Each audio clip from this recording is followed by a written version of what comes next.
Hello दोस्तों, इस video में हम 1857 की क्रांति के बारे में जानेंगे।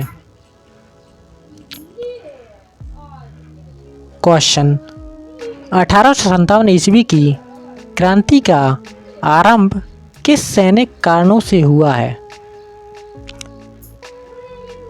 आंसर: पॉइंट नंबर 1, सैनिक के साथ भेदभाव डैश अंग्रेज सैनिकों और भारतीय सैनिकों के साथ भेदभाव किया जाता था। उन्हें पद तथा वेतन में अंग्रेजों की समक्ष पहुंचने का अधिकार नहीं था।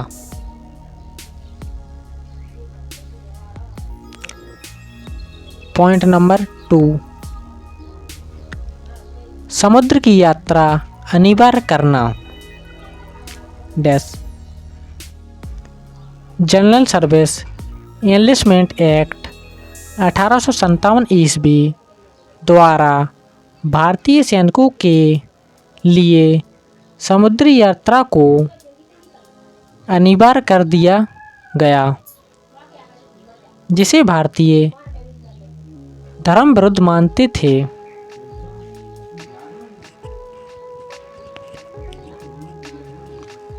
पॉइंट नंबर 3, विशेष भत्तों तथा डाक शुल्क से मुक्ति की सुविधा डैश अंग्रेजों ने युद्ध काल में भारतीय सैनिकों को दिया जाने वाला विशेष भत्ता और डाक शुल्क से मुक्ति की सुविधा समाप्त कर दी, जिससे भारतीय सैनिक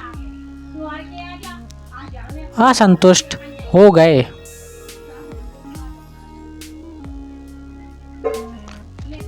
पॉइंट नंबर 4, उच्च पदों पर भारतीयों को नियुक्त न करना डैश सेवा के जितने भी उच्च पद थे उन पर भारतीयों की नियुक्ति नहीं की जाती थी। उन्हें इन पदों के योग्य नहीं माना जाता था। यह पद अंग्रेजों के लिए सुरक्षित समझे जाते थे।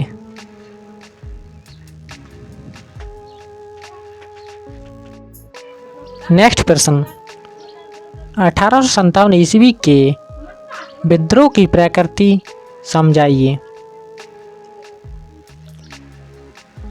आंसर: 1857 ईस्वी के इस संघर्ष के स्वरूप या प्रकृति पर आज भी अनेक विद्वानों में मतभेद है।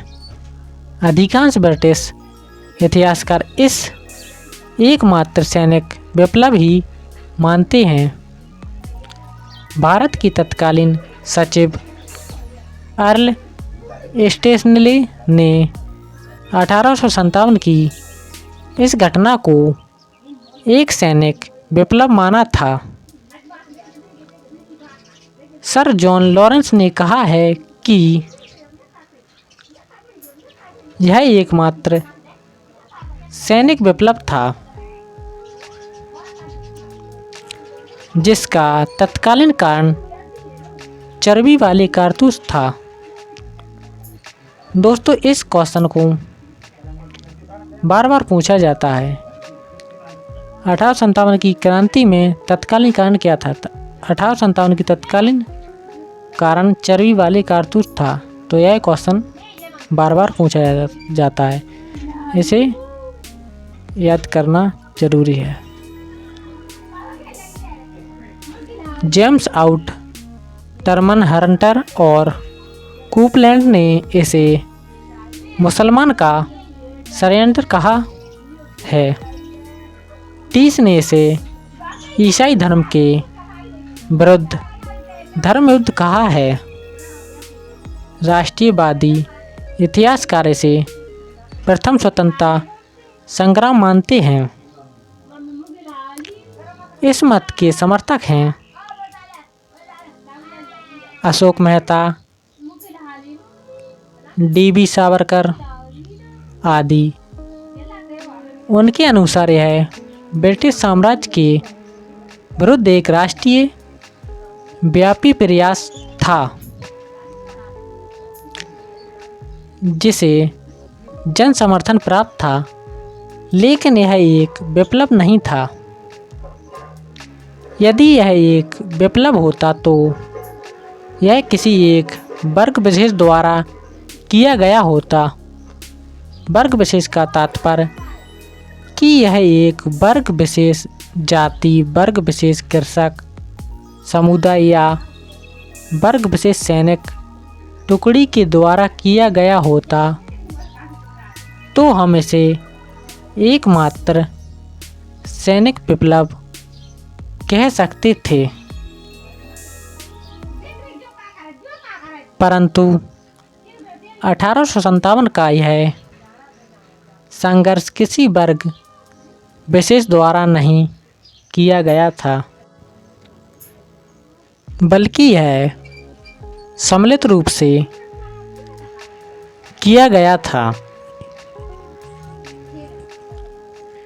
जिसमें भारतीय जनता,